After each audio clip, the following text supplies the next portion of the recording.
So, hey there, it's Keith. You read the title. Something big is coming. And I've been feeling this since back uh, about 9, 10 days ago on Sunday before last. And I'm going to upload this video very quickly. I typically take a while, and I'm probably not going to write stuff in the drop down. I'm kind of in a hurry. Going to sit my 5th Vipassana course. The center is opening. First course, they asked me if I wanted to sit. So I'm just going to get this up really quick just so you can sort of like get yourself tuned or feel connected with like-minded tribe, what have you. So I've been feeling this since, like I said, Sunday before last. When I was in Colorado and I was with my niece, who's a witch, who she was doing kind of light magic-y stuff, and I sort of taught her a lot of stuff, and then she just took the whole witchcraft thing to a complete, well beyond me in terms of being very witchy, witchcraft. So I'll show you some stuff from that, but let's talk about what's playing.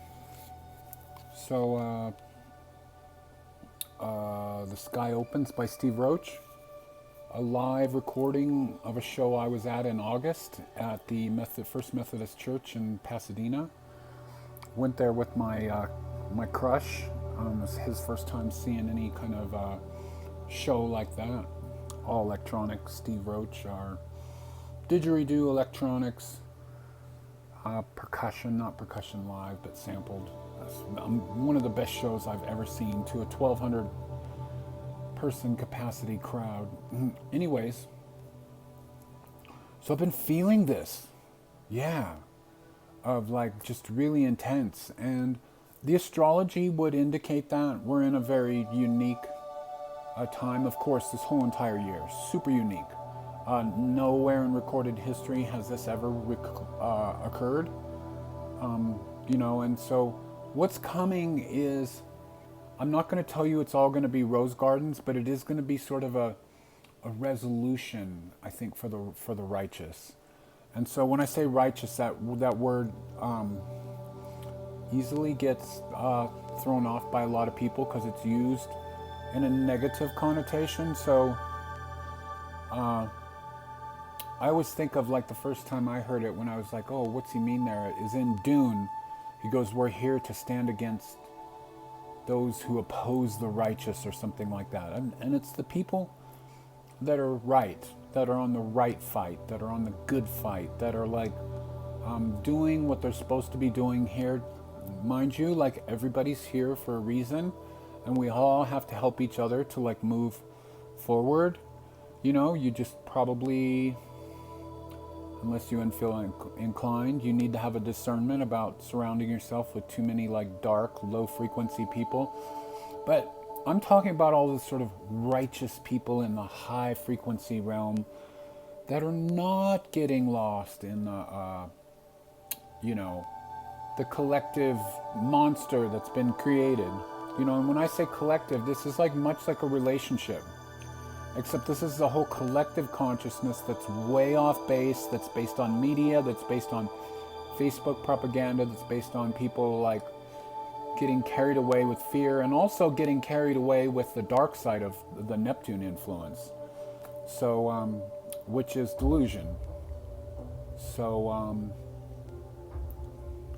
I don't think this is too loud. I was playing something louder. Let me turn it down anyways. So this is the people that have been choosing this time to be working on themselves, and to be studying themselves, and to be like pretty much completely ignoring what's going on in the just in the, again, that collective consciousness. When two people get together. Did I already say this? I don't remember. I sort of lost my train of thought when I went to turn the music down. When two people get together, there's there's the A energy and there's the B energy. And then there is this third person that's created that is the unity of them together, and it's an entity. That's just the way it is. That's just plain and simple. You get two people that have been together. There's an energy that's around them when they're together. You take them separately, even when they're in the relationship, and you might see it. You might, not in a bad way, you could totally see each person individually, or maybe not. Maybe the two of them have been permanently affected by that third that's created from the connection of that relationship. And so, anyways, I just want to talk about what I'm feeling. So, Wednesday, a week ago, last week, Mars moved into, or went retrograde in Aries. Ooh, the only time that has actually happened in recent times has been in 1941. So we all know what happened then. World War II started. Now, I'm not saying another world war is happening, but there is something very intense that's happening. And I've actually, on this, like, something big is coming,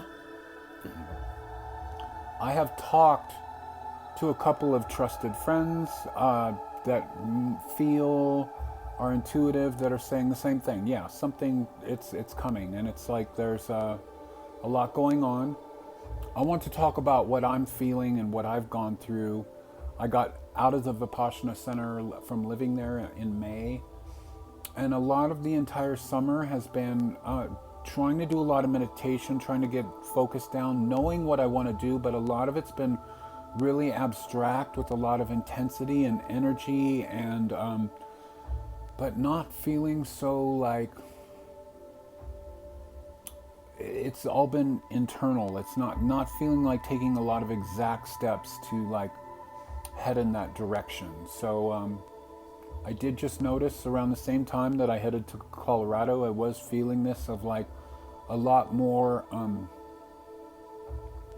direct energy of getting like plans. And you may have had plans before, but just more the real intense drive to get things done. And when I say done, I'm not, it's like kind of however it interprets, but for me it's more these kind of deep goals that are like set us apart from the sort of materialism, the like I got to do this and I got to do that to fit into the world. This is about finding your true spiritual purpose, your true things that you're doing of service for the human collective, for the planet, for the state that's in this dimension. And of course there's many dimensions. We know from the studying Breaking the Habit of Being Yourself that there is like quantum possibilities all the time. Or even the movie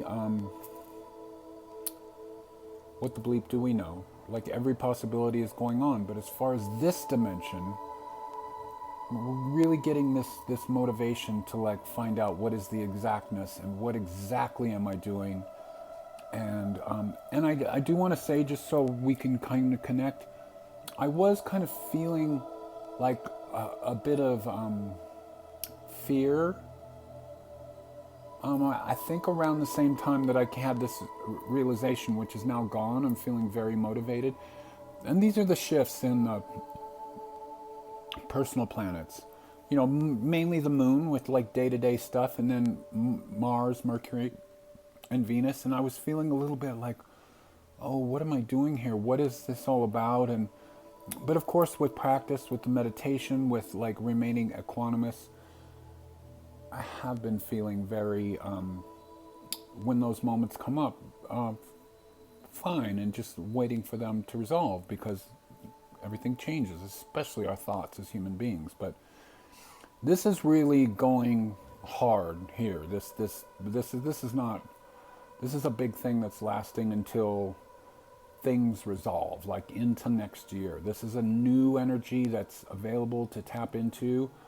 And so we're coming into Libra season here, and you know, and the biggest thing of all, really, Jupiter just went direct on Sunday, so it's definitely this sense of expansion. I was already feeling this energy. Of course, Jupiter is in Capricorn,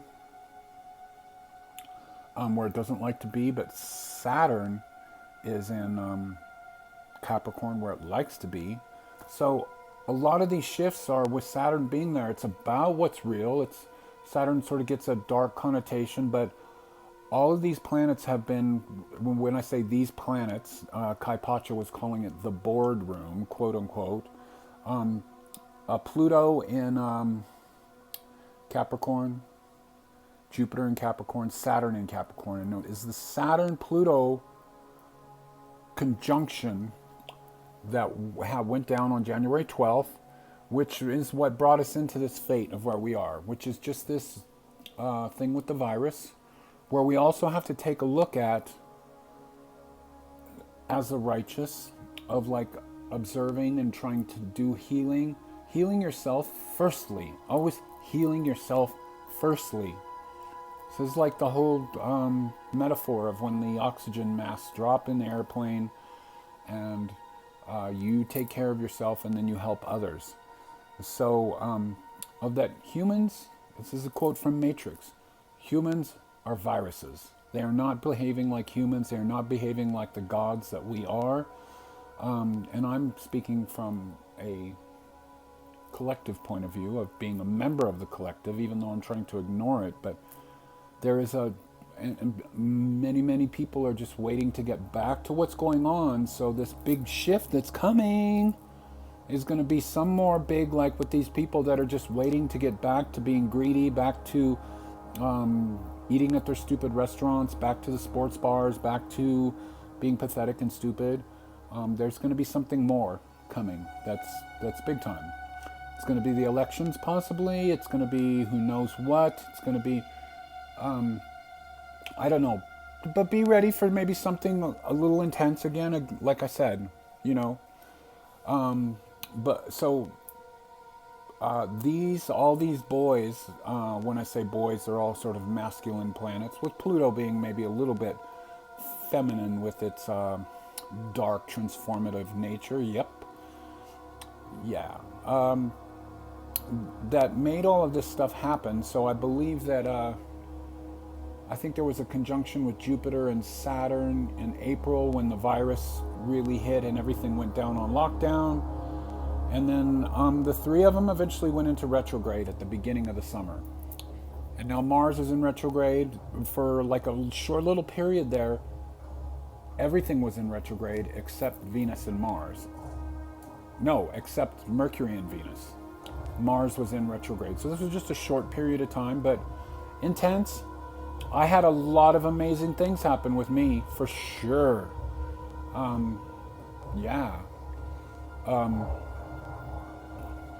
Lots of learning, a lot of new things from my niece, of just really sort of getting over a lot of my issues of being in my own way, which are big shifts for me. Like, I've been working on this forever, but this is landmark. The way that I'm feeling about the way this big shift energy is coming on with me. So anyways, the boardroom, Jupiter, Saturn, Pluto are all going direct. Jupiter already went direct just a couple days ago. Saturn is coming up in October. And so this is just this big shift.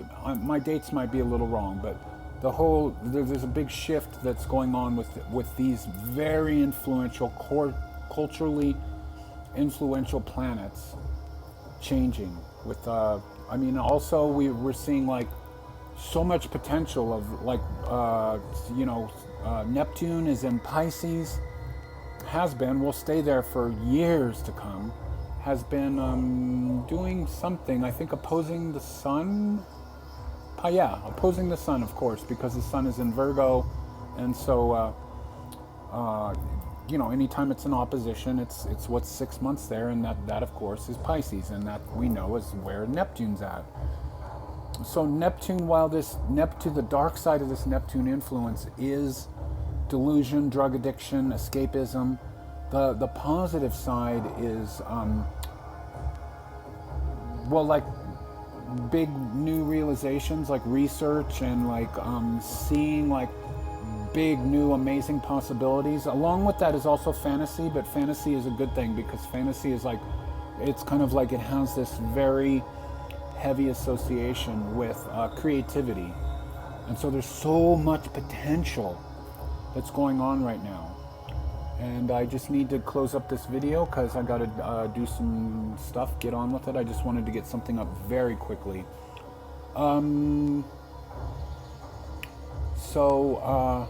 What did I want to say? So then we're heading into where Jupiter and Saturn are going to conjunct in Aquarius. So they're going to change signs. So people that are my age, so I'm 57 and a half, are going into their Saturn return, and people that are 28 going on 29 are also going into their first Saturn return. So I'm going into my Saturn return when Saturn changes sign in December, and then Saturn and Jupiter are conjuncting in Aquarius on the winter solstice. So this is a big, big thing, and I can tell you, I know that the future will be known then. In terms of like what's ahead, there still may be a lot of like this sort of out of darkness cometh light, no mud, no lotus kind of thing. But what's going to be apparent is that the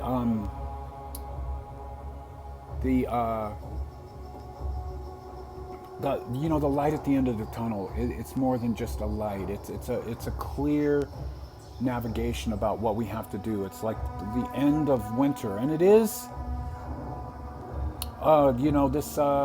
it's sun return. Yeah, winter solstice, even though we really associate with winter as being the deeper part of winter, of like that and after, this is the time when the ancients called it sun return, when the days start getting longer. And so all of this energy is in there. And then along with this Aquarian energy, we also have, since 2018, in June, we've had the Taurus and moved into Uranus, which is a big deal, which is the complete upsetting of structures in a way. And it's the future. So there's always this futurism that's associated with Aquarius. And that's where we're headed. I also want to say thank you to a lot of people. I don't know if it's through this blog or just some energy and magic that I've been creating of my sales have gone way up on Bandcamp, way up, like just for like years of like zero or nothing, because they're all free. My downloads of people like donating, of people buying CDs. Support me by supporting my music. Links in, well, the links will be in the drop down later, so if I don't know how much later, but secondculture.bandcamp.com. That's Second Culture spelled out secondculture.bandcamp.com. That's how you can support me. All my videos are like, there's no monetization on them. Well, not for now. And it's going to be a new thing. And I'm going away tomorrow to sit a 10-day course at the Vipassana Center. So I've been doing a lot of magic. I learned to do these sort of, sew these amulets with an intention from my niece. Just so amazing with the stitching and all the intent that you can put into it, and doing some pretty astounding sigil work. The long sentence that I used before, I just kept reducing that down in this very free-flowing state of mind and came up with that amazing sigil.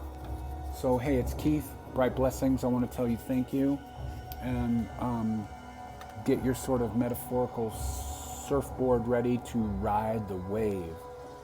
Peace. Later.